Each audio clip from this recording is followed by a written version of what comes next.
Hello, everyone. This is Coach Green, and we are back, week 28, chapter 28, the sacrifice of closeness, getting rid of distractions. Amen.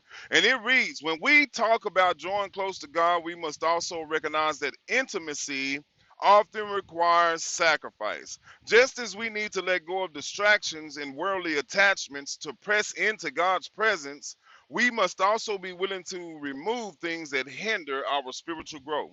Jesus calls us to follow him with undivided hearts. And sometimes this means letting go of relationships, habits, or comforts that keep us from his presence.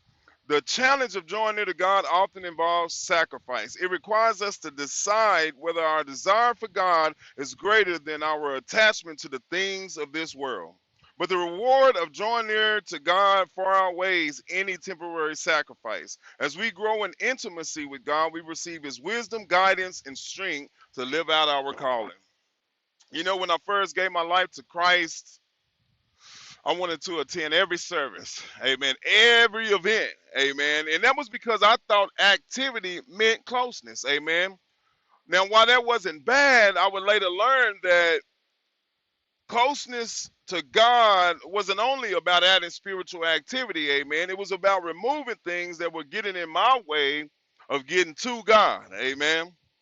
Here's something to write down. Things that hinder intimacy with God ain't always sinful.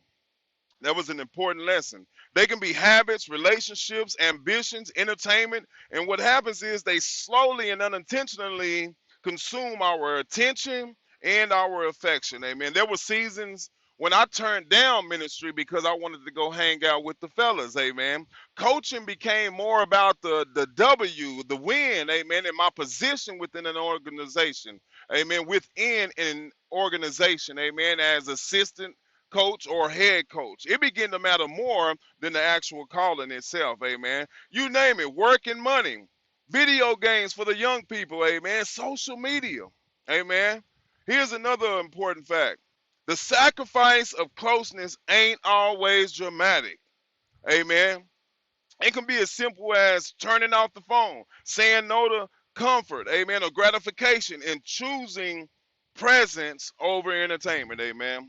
So, my question to you is, do you desire God more than you desire comfort, approval, control, and gratification? Amen. And if your honest answer is no, you really need to start thinking about what it is that you need to let go of. I love you. I pray this blesses you. In Jesus' mighty name.